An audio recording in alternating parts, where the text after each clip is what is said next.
qabtaa waa su'aalihii dhalinyarada waa su'aasha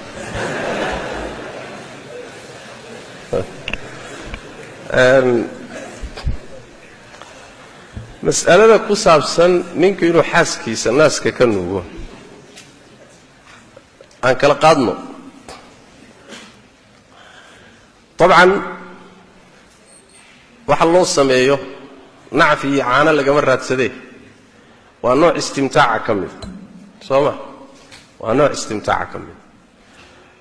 marka haddii uusan wax caana ka nuugin laakiin uu naaska afka geliyo wax caana si uusan ka nuugin markaasi inay bannaan tahay shaki kuma jiro maxaa yeelay axaadiista tilmaamaysa istimtaaca iyo rag iyo dumarka gobasha iyo galmada ka hor waxa dhex mara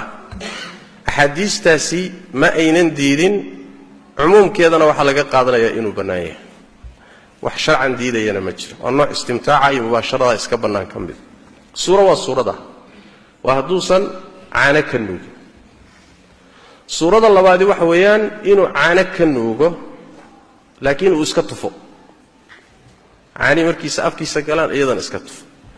iyadana way bannaan tahay wax ishkaalana ma leh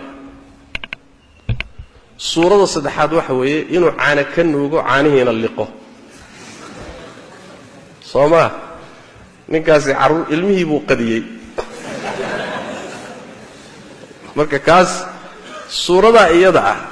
oo markii intuu caananaaska ka nuugo caanihii uu liqo suuradaasina sida raajixa ah way bannaan tahay jamaahiiru ahlilcilmi waxay leeyihiin wax ba'siya ma leh sababtu maxay tahay sharcan wax diidayaan jir haddii la yidhaahdo soo ma dhici karto caanahan uu islaanta ka nuugay in ay xurmo keento uu noqdo sidii ilmaheedii oo kale uu noqdo jawaabtu waxa weeye maya lianna jamaahiiri ahlilcilmi waxay qabaan marka naas caano laga nuugay uu keenayo xurmo uu keenayo shuruud bay leedahay shuruudana axaadiista tilmaantay waa goorma waa inuu ilmuhu yar yahay oo caanuhu jidhkiisa wax tarayaan 2 sano iyo wixii ka yar caanaha uu cabbayna lafihiisa kobcinayaan jidhkiisa nafaqaynayaan waa ilmo yar markaasaa wuxuu nuugay ay keenayaan taxriim keenayaan marka labaad shardiga labaad nuugmada uu nuugay waa inay 5 nuugma noqoto sidii xadiidkii Caaisha tilmaamaya 5 goor intuu nuugo mid walba intuu afka gashado nuugo inuu kala baxo isagoo sidiisa u daayo ilmuhu haddana ku noqdo sidiisa u daayo haddana 5 goor markuu saa u nuugo ayay xurmadu imaanaysaa sooma tayib ninkan weyn marka ilmo yar ma aha sooma mar hadduusan ilmo yar ahayn caanaha naaska uu ka nuugayo saamayn kuma samaynayaan jamaahiiru ahlilcilmi baa sidaa qaba wax saamaynay ku samaynayaan ma ay jiraan xadiid baa jira saalim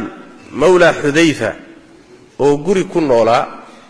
oo gabadhii ajnabina xaafadda ka ahaa xaafaddii ku rafaaday kadibna nebigu gabadhii wuxuu ku yidhi xadiidka bukhaariga nuuji buu ku yidhi si aad xaaraam uu kaga noqdo yacni wax si uu maxramka ugu noqdo xadiiskaasi waxay leeyihiin ama muxuu ahaaye xaaja keentay oo xaaja khaasa ama aduu sibay u awilayaan laakiin jamaahiiru ahlulcilmi waxay qabaan ilmaha yarkaabay caanuhu saameeyaan ee ninka weyn ma saameeyaan sidaasina waa madhabu saxaaba ridwaanullahi calayhim cabdirazaaq fi lmusannaf wuxuu ku keenay cabdullaahi bn mascuud maya ninbaa xaaskiisii caanihii ku istaageen naaskiibaa caanuhu ku istaageen markaasuu intuu ka nuugay buu tufay si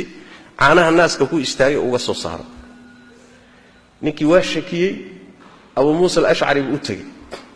war islaantii baan caanihii ka soo saaray wal warran buu abu muusa marka wuxuu ugu fatwooday sibuu su'aasha jawaabta ugu dhigay waa soo tegoo cabdullahi mascuud buu u yimid markaasuu yidhi niyow tanaa igu dhacday abu muusaanaan u tego sidanuu iigu jawaabay ayadoo warkii lahayaba abu muusa yimidba markaasuu wuxuu ku yidhi war abu muusa war ninkan ma ilmo yar baad mooday ya atadunnuhu radiican buu ku yidhi waxaad u malaynaysaa ilmo yaroo naasnuuga markaad leedahay yani wax weeyaan aad leedahay wixii aad nuugtay waa ku saameeya marka saxaabadu ridwaanullahi calayhim madaahibtooda cumar cabdillaahi ibni cumar dhammaantood aahaartu waa ka sugan tahay marka wax dhiba male waa nooc istimtaaca ka mida jaa'is ah oo ah bannaan wax saamaynayna aan ku samaynin xaaladdaa damboo caanaha inaad liqda ah baa culimmada qaarkoodii karaahaysanayaan oo fiican in laga fogaado maadaama khilaafba ku jiraba khuruujan min alkhilaaf in laga fogaado way fiican tahay laakiin ma xarimi karno wallahu aclam